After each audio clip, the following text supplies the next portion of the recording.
So this trip was going to be 3 weeks long, taking in 4 states of California, Utah, Nevada and Arizona.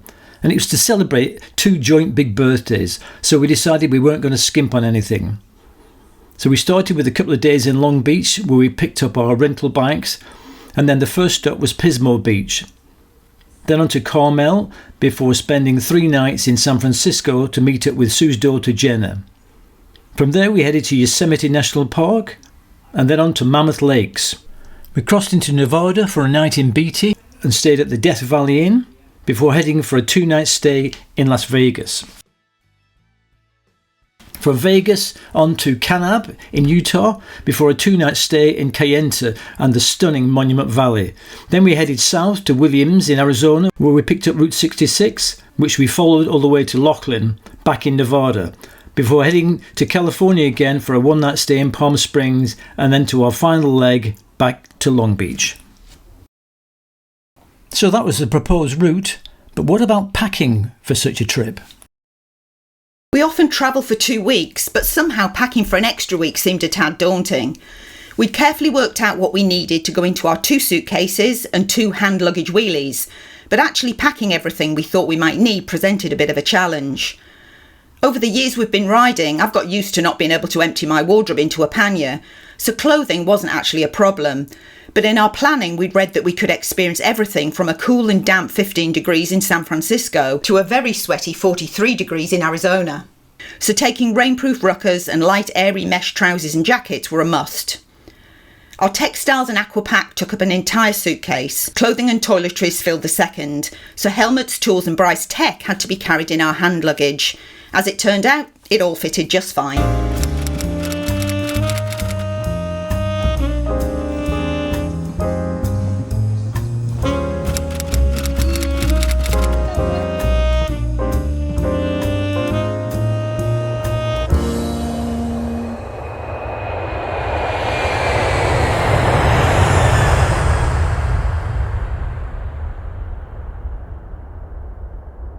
We love the US, but having been a number of times, LAX has never been our favourite place to fly into. This time was to be no different, as having landed half an hour earlier than scheduled, we were faced with a sea of zigzag lines of frustrated passengers all waiting to get to passport control. Having walked up and down what felt like miles, we eventually got to the front of the line around an hour and a half after we joined it. Not a great start to the trip.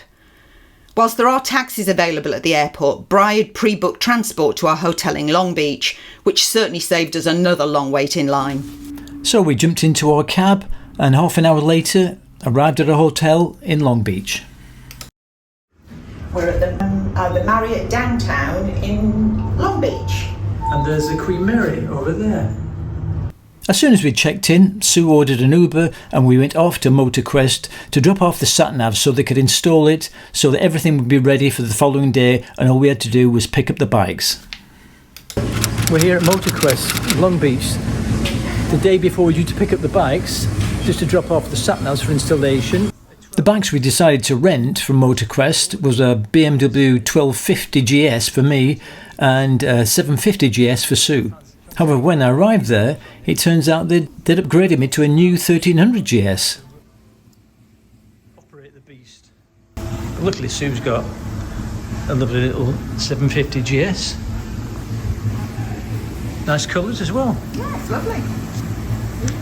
And here's our man Neil, who's looking after us. We'd used MotoQuest before back in 2019 and were really impressed by their service. But this time was even better, particularly Neil, who fitted the sat-navs for us and helped us set the bikes up. He delivered first-class customer service and couldn't do enough for you. So having dropped the sat-navs off with Neil, we took the opportunity to have a wander down to the harbour.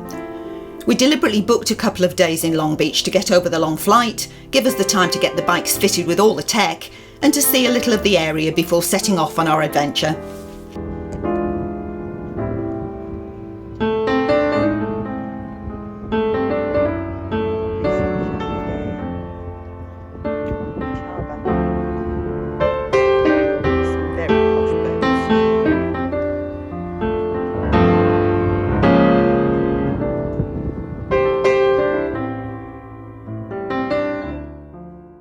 So finally, the big day had come. The following morning, Sue ordered an Uber and we headed off to MotoQuest. The lovely lady who drove our Uber was Portia Taylor, a fellow biker whose group Black Girls Ride take tours all over the US. So we went to pick the bikes up, fitted the luggage, and I asked Neil if we could buy maybe a couple of baseball caps because we'd forgotten ours and left them at home. So he went off and reappeared with more than just a baseball cap. So Neil's just come out with a goodie bag of stuff. What we got here? These. Stickers for our bikes at home. Yeah. T-shirt. T-shirt. Excellent. Because there's no point me wearing the Tiger one in the States. No, there isn't. Neck buff. Neck buff. And a cap. All courtesy of our great man here, Neil. Well done. Fantastic service. Thanks very much. Yeah. So that was it. We're ready to go. It was just a question of a short ride back to the hotel where we could pack the bikes up, set up all the camera gear and be ready for the official start of our tour the following morning. Well, good morning, folks, and welcome to a beautiful sunny day here in downtown Long Beach for our first day of our US 25 tour. Today our first stop is going to be Pismo Beach, and sadly we've got some heavy traffic, so I think we better get on the road and we'll check in and see you later.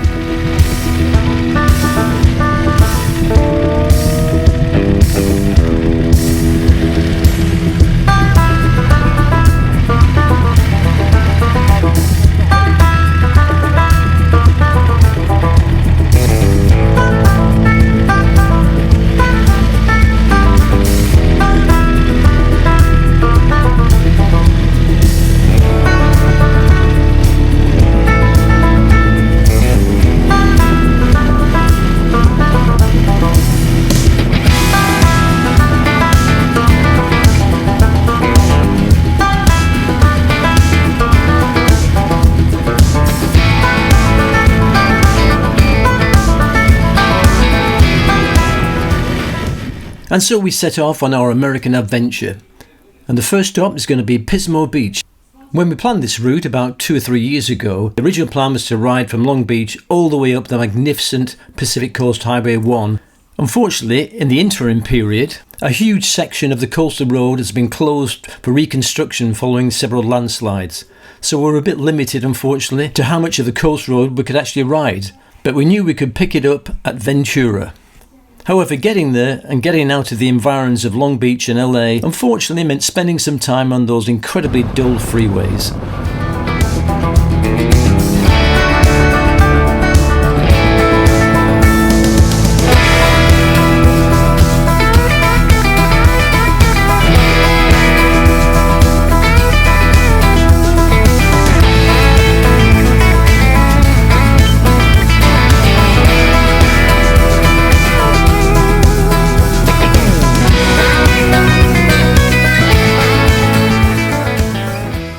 Back in England, one of my pet hates is riding motorways.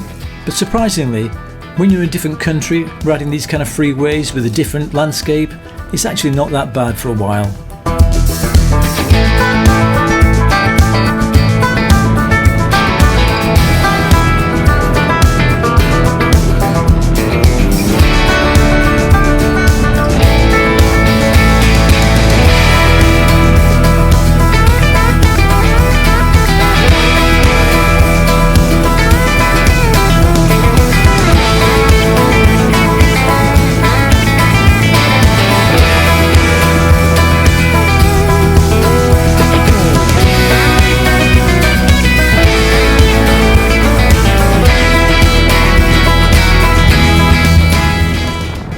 We had a brief respite from Highway 101 when we happened upon a slightly alternative route for a while.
It's been a long, hard season. I'm feeling weary to my bones. I guess that's my reason. I've packed my bags and now I'm gone. Having been riding for several hours now without our usual coffee breaks because we couldn't find anywhere suitable on the main highways, we managed to get off onto some smaller roads and happened across an amazing artisan coffee shop that made some superb flat whites. So we've been riding for nearly 4 hours and we've definitely overdue for a coffee stop. We came across this little place. We've got about 48 minutes to go to get to Pismo Beach. Well overdue for a coffee. Look at that. Proper flat whites. Excellent. Between the sun and the deep blue sea, tan and red, flat out on a beach bed.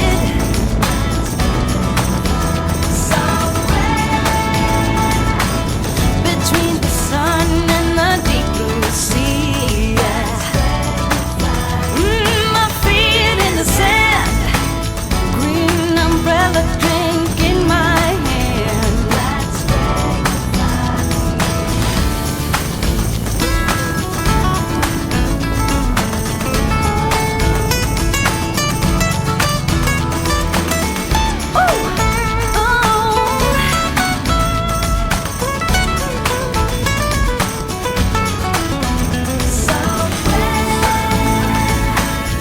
Between the sun and the deep blue sea, tan and red, flat out on a beach bed.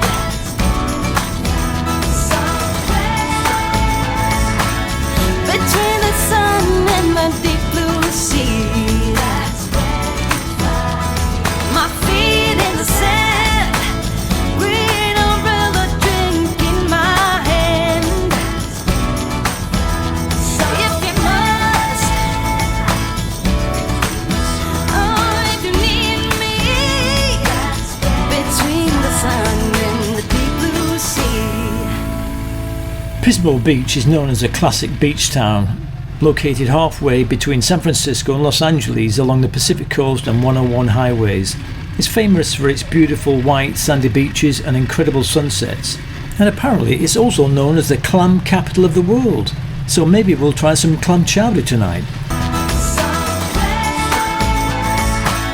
Between the sun and the deep blue sea, my feet in the sand, green umbrella drink in my hand. So if you must, oh, if you need me, between the sun and the deep blue sea. Sea Venture Hotel and room 324 with this load of stuff here. Right. So this is a very compact room but lovely big bed with a view over the mountains over there. So yeah, this will do fine. First leg of our US tour complete. Here we are at Pismo Beach. It's been quite a long day in the saddle, hasn't it? A long day, but great. Hammering up mostly a picturesque highway. Yeah, 101 was by the sea, was nice. It was good to get off the interstates because it was very heavy traffic, but it was the quickest way of getting to the good stuff. But we're here. We're here, and when they said it's on the beach, boy, is it on the beach. Yeah. It's right on the beach, so I think we should go dangle our feet in the water. Yeah, let's get unpacked and get out on the beach because we're in Pismo Beach.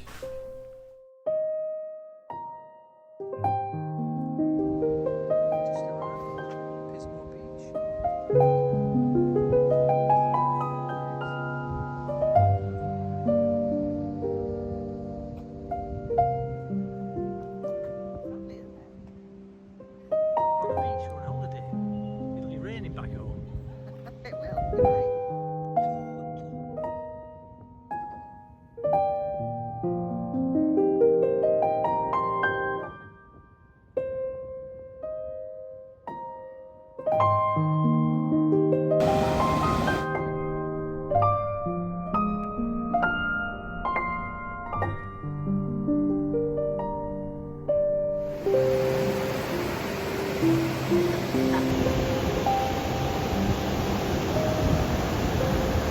8 o'clock, folks, and look at this for a view for dinner.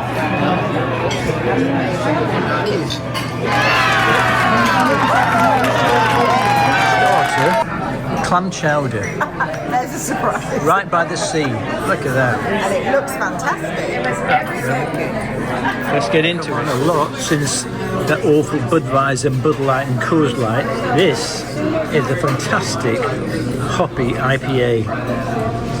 Absolutely brilliant. But first of all, we're going to sample this amazing local Pinot Noir from the Santa Barbara vineyards. And of course, the Aperol Spritz. Aperol Spritz. This is Sue's new favourite drink. It tastes really good. I thought it used to be called an apple spritz and wondered why it tasted like orange. So I clearly misheard. But it's very good. Petite filet with fries, but they got extra fries. And look at that, that's the vol au vent. It's a vol au vent with seafood in it. It's That really looks yummy. incredible.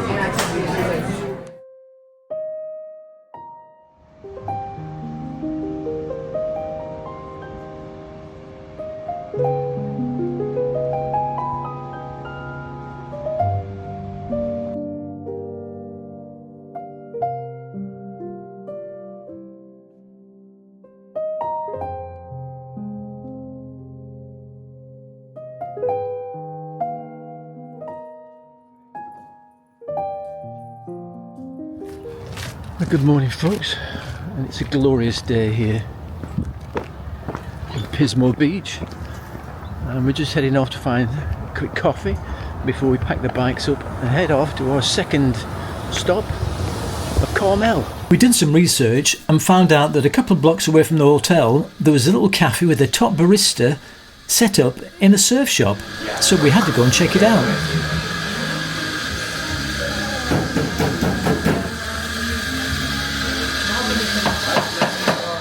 Take that any day over. Very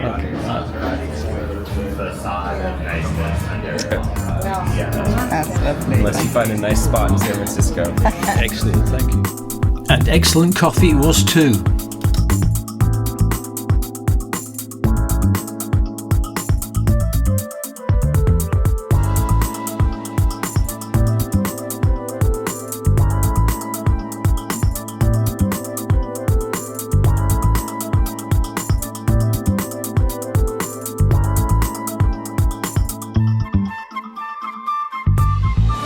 So the first stop on our American adventure in Pismo Beach was the Sea Venture Hotel. So how would we rate it? When they said the Sea Venture Hotel was on the beach, they certainly weren't exaggerating and could actually be accessed by stepping out of the door near reception. The long sandy beach was pretty quiet when we arrived at around 3 o'clock midweek in early September, and a pre-dinner stroll along the waterfront was a lovely start to our stay. If you read anything about Pismo Beach, one of its many selling points are the phenomenal sunsets, which we got to witness firsthand. Our room was bright with a king-size bed, a large wall-mounted TV and a small ensuite with a shower over a mini tub. A compact wardrobe was big enough to hold our kit, and there was also a coffee machine and a couple of bottles of complimentary water. We were surprised that the hotel had no air conditioning, and we wondered if the partial glass ceiling and large window in our room would mean it would be unbearably hot to sleep in, particularly as the temperature was around 26 degrees when we arrived. Fortunately, the temperature had reduced by bedtime, and both the electric and the ceiling fan helped. Our room didn't have an ocean view, and we did briefly inquire how much it would cost to upgrade. The $240 on top of the $237 we'd already paid was, we thought, a big ask for a pleasant but far from salubrious accommodation, so we graciously declined. The service was very good. Check-in was officially 4, but as usual we arrived closer to 3, and the friendly receptionist sorted out our room and provided lots of information about parking and dining. We initially struggled to get the shower working, and someone was with us within minutes to confirm, as suspected, it was user error and to get it working for us. There was lots of parking in a private, flat and secure area, and whilst we always locked the bikes, the hotel staff assured us that they were very safe. We rarely eat in hotels if there are local eateries within walking distance, but the restaurant at the Sea Venture had an amazing view of the sea and very impressive, if a tad expensive, dinner menu, so we thought we'd give it a go. We weren't disappointed. The food, the wine and the service were all excellent. We eat early, but the restaurant was almost full when we got there for beer o'clock at just after 5, so it's definitely worth booking.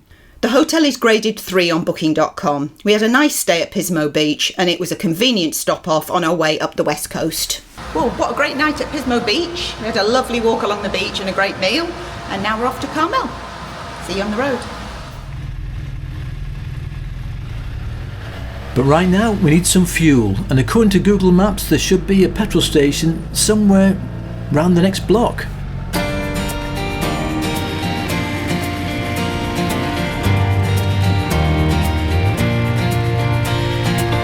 Right off the bat, I knew I loved you. You had that sparkle in your eyes, some kind of shimmer in your presence, unlike no other I had met.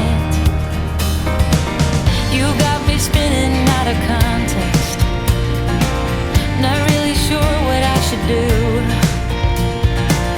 This is the reason I am leaving. Can't live with or without you.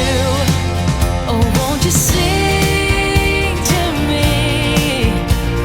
So our route today, according to Google Maps, was going to take us about 3¼ hours. As it turns out, with stops and various other things, it took us closer to 5 hours. But nevertheless, we're fully fueled up now and we're heading off for 101 again.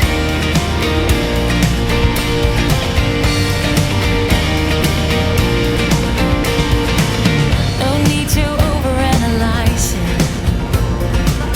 We grew apart more every day.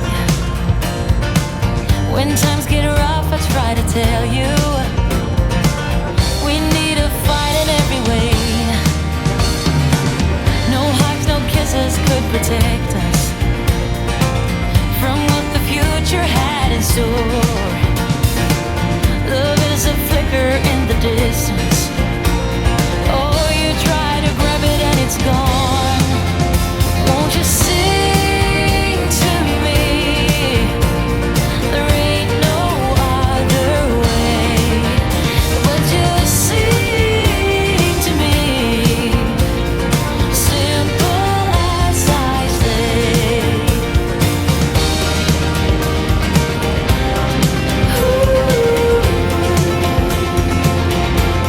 We rode Highway 101 for about 45 minutes before finally turning off at Paso Robles. Won't you sing to me?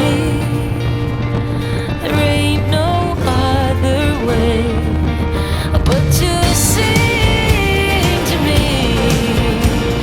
Simple as I say. Oh, just sing to me. Well, there ain't no other way but just sing to me. Simple as I say.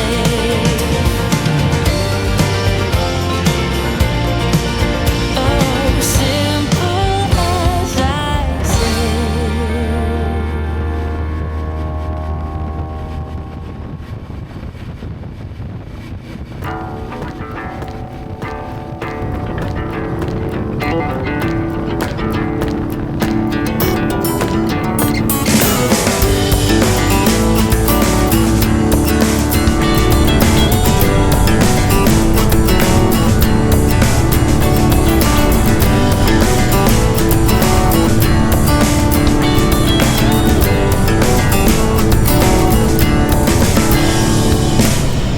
On my way down memory lane, you and me long time ago,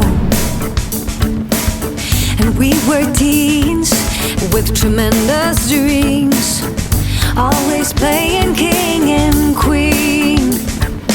We had set our minds to leave, face the world on wheels, cross the borders. After riding for about an hour and a half and in desperate need of a coffee stop, we pulled off the road having seen signs of a small community. There must be a cafe around somewhere. Water, drinking stars and holy sun, and then we cross America.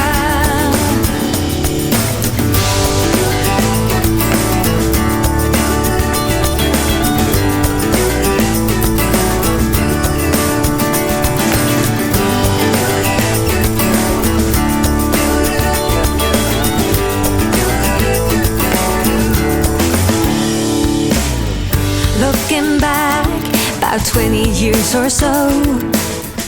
When I close my eyes, I see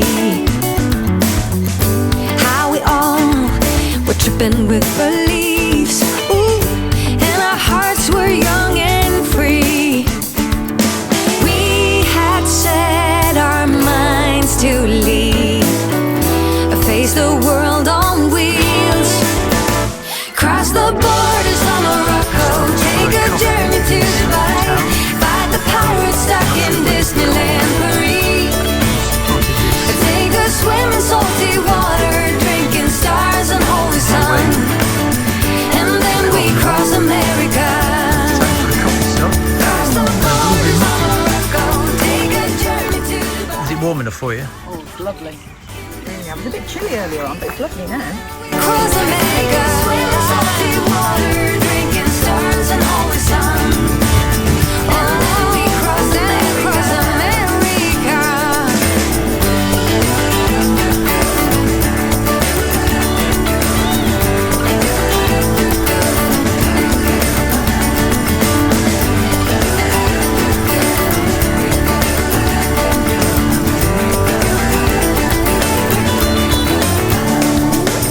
We had set our minds to leave, face the world on wheels, cross the borders of Morocco, take a journey to Dubai, fight the pirates stuck in Disneyland Paris, take a swim in salty water to this crazy melody.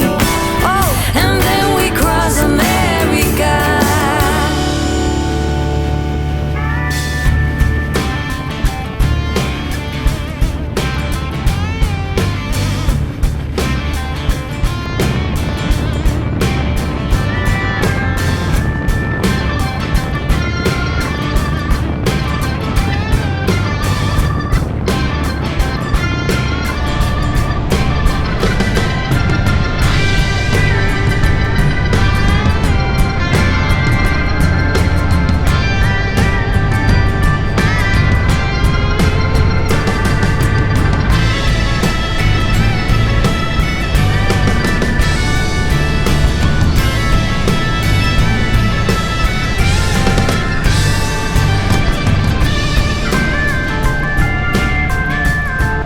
Lake Nacimiento is an artificial lake formed around the Nacimiento Dam, which we're passing right now. It was constructed in 1955 and completed in 1957.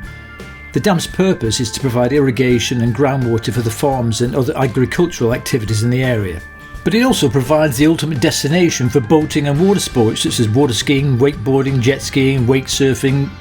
It's even got a designated ski and wakeboard slalom course. So if that's your thing, this is the place to be.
don't you call me up. So welcome to Lockwood, a town of 142 inhabitants.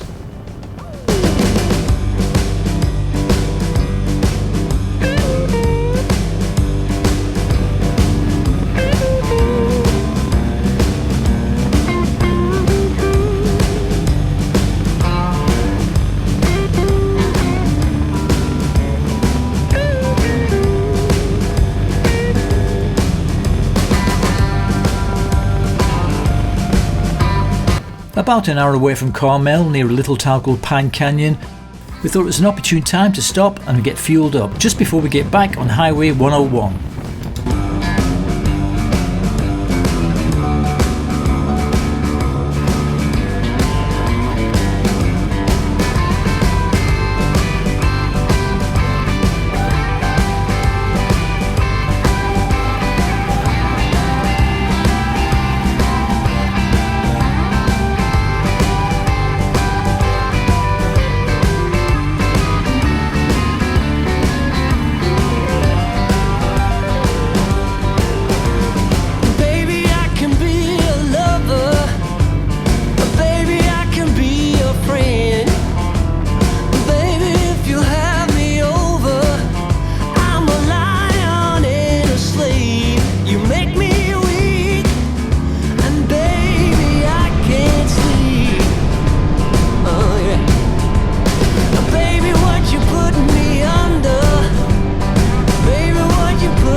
And as we got closer to Carmel and the coast, the roads got even better.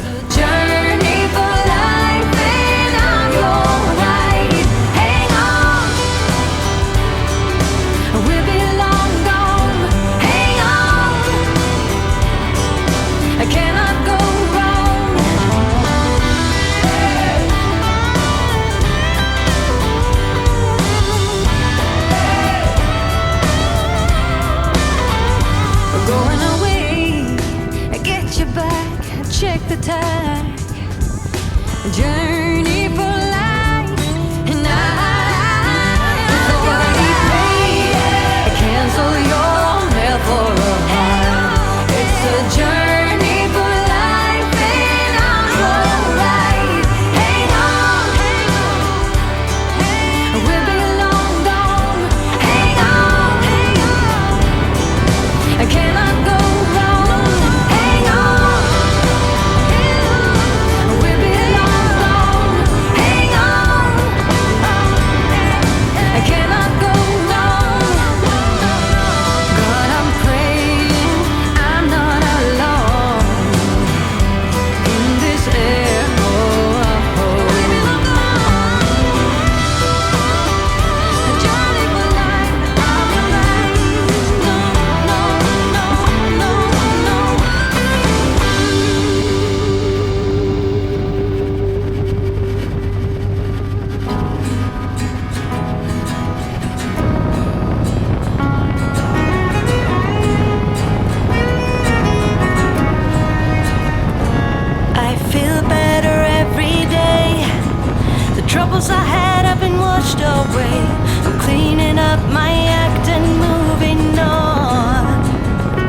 And so we finally arrive in Carmel, whose famous residents include Brad Pitt and former Mayor Clint Eastwood.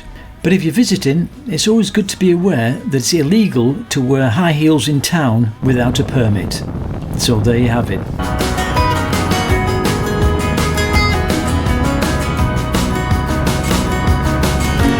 There's a comfort to be found when you find out there's no one else around. Set your mind on track and lead you on. And though I wonder what I'd do if you hadn't told me to see it through, I know I could make it without you. I know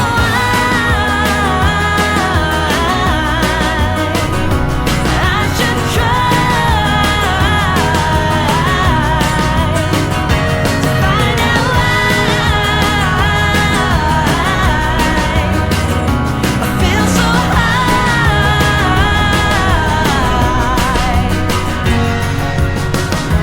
Coming up again to get a breath of air. In the water everything is fine. Now we'll staying here until the day is through. For a while I like to feel the buzzing in my head.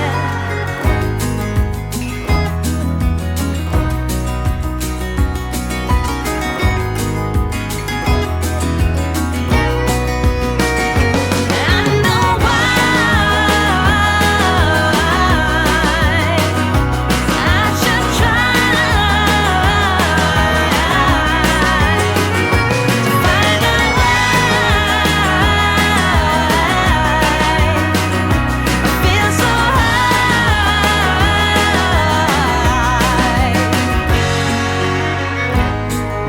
So good afternoon folks, and here we are in the beautiful town of Carmel.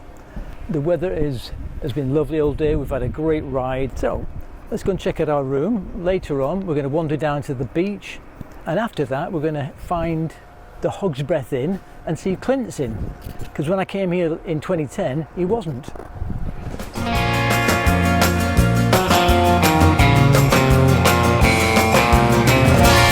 this is it. This is called the Horizon Inn and Ocean View Lodge. So, got a great big bed. But the point is, has it got an ocean view? Well, and there we have it, folks. Is indeed an ocean view. And very shortly we'll be heading down there to take a look at it. In fact, And a mountain view. great views all around.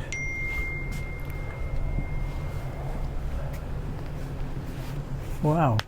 Isn't that great? Yeah.